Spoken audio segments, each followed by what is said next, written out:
So hello student, last दिन हमने range of projectile तक के सारे डेरिवेशन कर लिए थे। तो इसके रेंज से यहाँ पर एक दो कंक्लूजन देखते हैं आप, है ना। जैसे हमारे पास रेंज का फॉर्मूला आया था R equal to u square sine two theta over g. ये वाला फॉर्मूला कहो या ये वाला फॉर्मूला कहो एक ही बात है, ऊपर वाला फॉर्मूला कहो एक ही बात है। तो देखो बच्चों, अगर मैं आपसे कहता हूँ कि हमको रेंज निकालनी है ना, अब रेंज निकालनी है तो मैं एक दो चीज़ें क्या कर रहा हूँ कि मान लो मैं एंगल को रखता हूँ थीटा, थीटा इक्वल टू को रखता हूँ 30 डिग्री। फॉर एग्जाम्पल मैं ऊपर वाले फॉर्मूले में, रेंज के फॉर्मूले में थीटा को रखता हूँ 30 डिग्री। ओके, तो देखिए हमारे पास आंसर क्या आता है, u square two sine 30 cos 30 divided by g. और बाकी मैं कोई वैल्यू नहीं रख रहा हूँ, खाली अभी थीटा को रख के चेक कर रहा हूँ कि मैं अलग अलग एंगल पे क्या क्या चीज़ आती है। तो ये टू को आगे लिख लेते हैं, तो टू यू स्क्वायर साइन 30 की वैल्यू होती है 1/2 और कॉस 30 की वैल्यू होती है √3/2 अपॉन जी।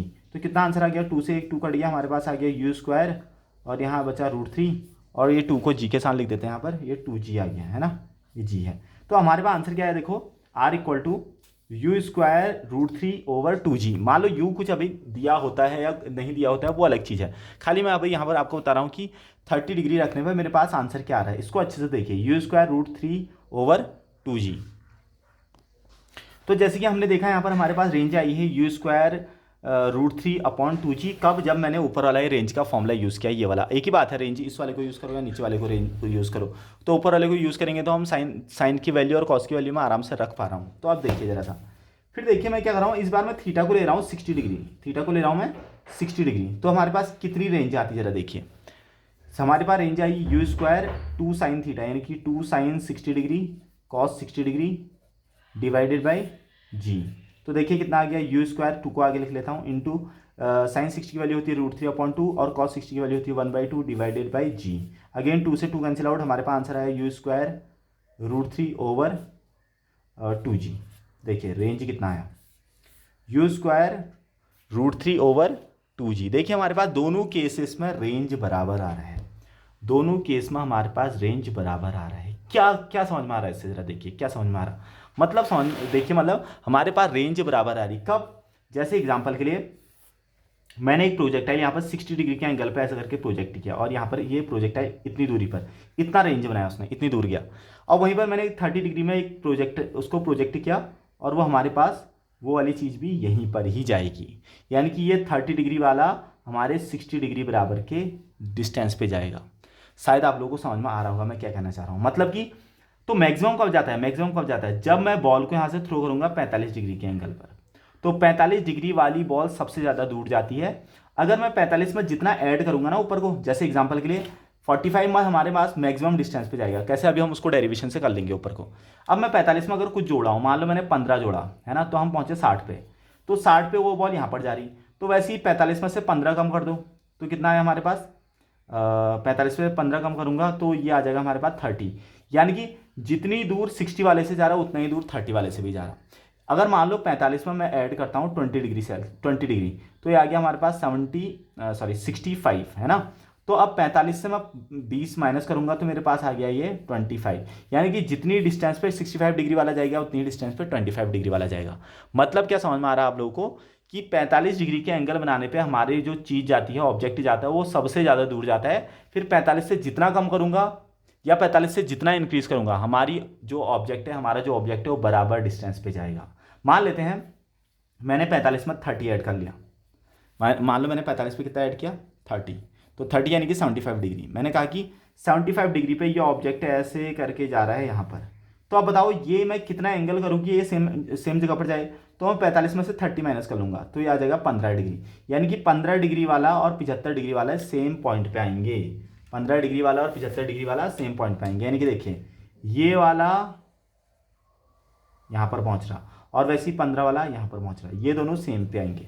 तो कहने का मतलब क्या है, मैक्सिमम दूर कौन जाता है, 45 डिग्री वाला। और सबसे 45 से जैसे जैसे मैं एंगल को कम करते जाऊंगा या 45 से एंगल जैसे जैसे बढ़ाते जाऊंगा तो वो सेम डिस्टेंस पे आएंगे। 60 वाला, देखिए ये 60 डिग्री वाला, 30 डिग्री वाला और ये 60 डिग्री वाला बराबर जा रहे हैं, है ना।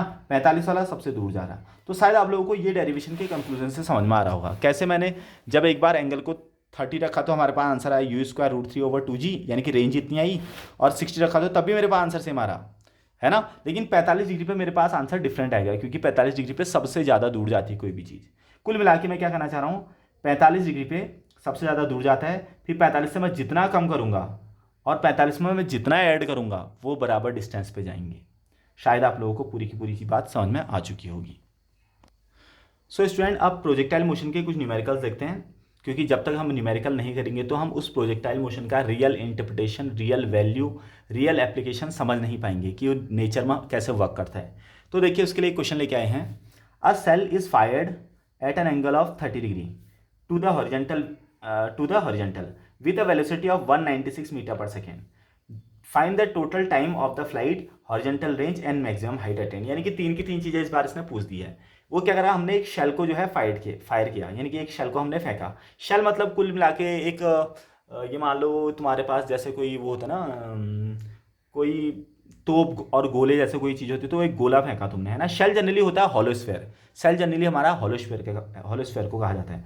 तो हमने उसको एक बॉल फेंक दी मान लो कुल मिला के, और उसको हमने फेंका हॉरिजॉन्टल से 30 डिग्री सेल्सियस, 30 डिग्री के एंगल पे। यानी कि एग्जांपल के लिए ये हमारा हॉरिजॉन्टल है, तो ये हॉरिजॉन्टल के साथ वो 30 डिग्री का एंगल बना रही है। 30 डिग्री के एंगल को बनाते हुए मैंने उसको ऐसा करके फेंका, है ना। तो हमसे क्वेश्चन क्या पूछ रहा है कि, और इसकी जो इनिशियल स्पीड थी, जो हमारे पास यू था, वो हमारे पास यू कितना दिया है, 196 metre per second. Initial velocity दी है 196 मीटर पर सेकेंड। तो हमसे एक तो पूछ रहा है इसका टाइम ऑफ फ्लाइट, यानी कि हवा में कितनी देर रहेगा, है ना। दूसरा हमसे पूछ रहा है कि ये मैक्सिमम हाइट तक कब जाएगा, और तीसरा हमसे पूछ रहा है कि ये कितनी दूर जाएगा, ये रेंज। ये तीन चीज़ें पूछ रहा है, यानी कि रेंज, ये तीन चीज़ें हमको पूछ रहा है। ओके, तो अभी तक देखते हैं कि हमारे पास गिवन क्या चीज़ है। गिवन हमारे पास है u equal to 196 metre per second. Okay, अब हमने सारे के सारे फॉर्मूले अच्छे से पढ़े हैं, तो उन फॉर्मूले का यूज़ करते हुए हम इसका आंसर निकालेंगे। देखते हैं क्या आता है। चलिए देखते हैं फिर अब। तो बच्चों देखते हैं अब हमारे पास, देखिए सबसे पहले हम निकालते हैं टाइम ऑफ फ्लाइट। पहले तो एक काम क्या करो, आप जो इसके फॉर्मूले हैं ना उनको लिख लिया करो।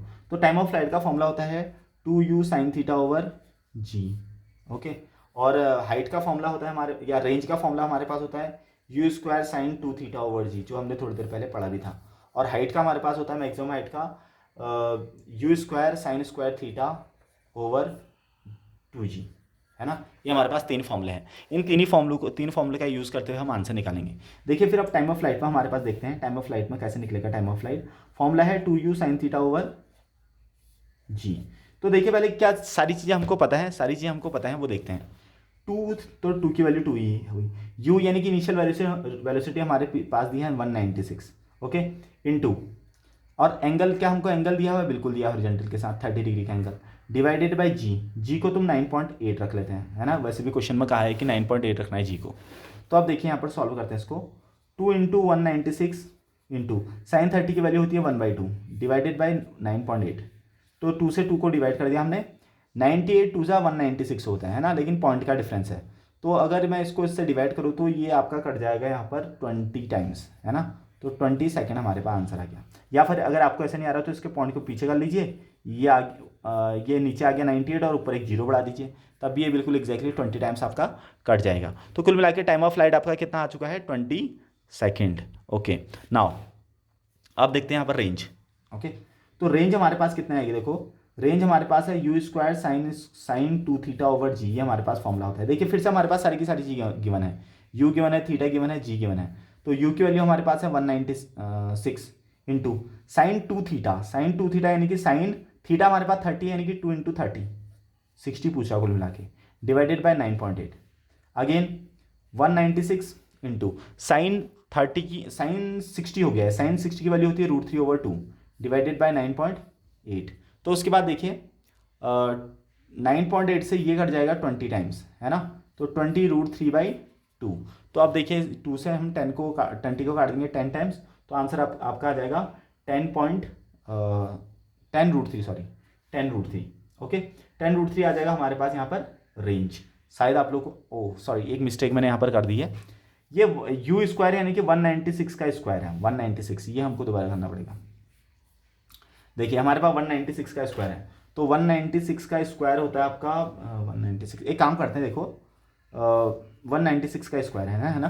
तो यहाँ पर 196 इंटू 196 इंटू साइन 60 यानी कि √3/2 डिवाइडेड बाई 9.8। एक काम करते हैं हम, 9.8 से मैंने इसको काटा 20 टाइम्स और 2 से मैंने 20 को काटा 10 टाइम्स, तो मेरे पास आ गया 196 0 √3। इतना हमारे पास आंसर आ चुका है। अगर यहाँ पर हम 1960 इंटू √3 की वैल्यू को करें तो √3 की वैल्यू होती है 1.73, ठीक है। तो इतना हमारे पास आंसर आ चुका है। अब हम इसको मल्टीप्लाई करते हैं, तो हमारे पास ये मल्टीप्लाई करके आ गया 196.1.73 इंटू डिवाइडेड बाई, ठीक है।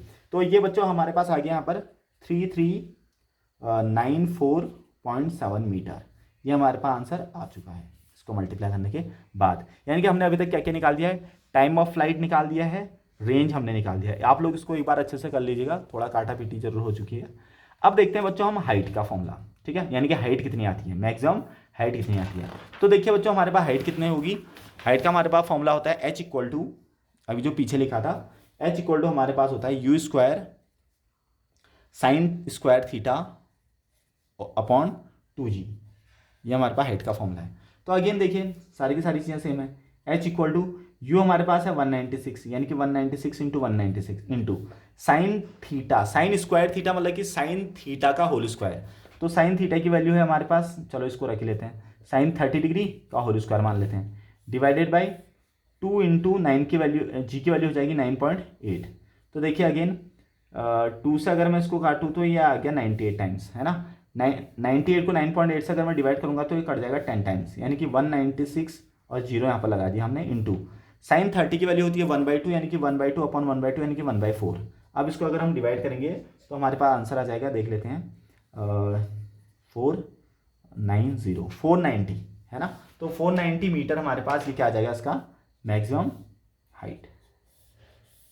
तो इस तरह से बच्चों इसको सॉल्व करते हैं, बहुत ही आसान टाइप के क्वेश्चन होते हैं। बस हमको फॉर्मूले याद होने चाहिए, और फॉर्मूले याद तब होंगे जब आप डेरिवेशन करोगे, डेरिवेशन करने के बाद हमको फॉर्मूले को उनको याद कर लेना होता है, तब जाके हमारे न्यूमेरिकल जल्दी जल्दी सॉल्व हो पाएंगे।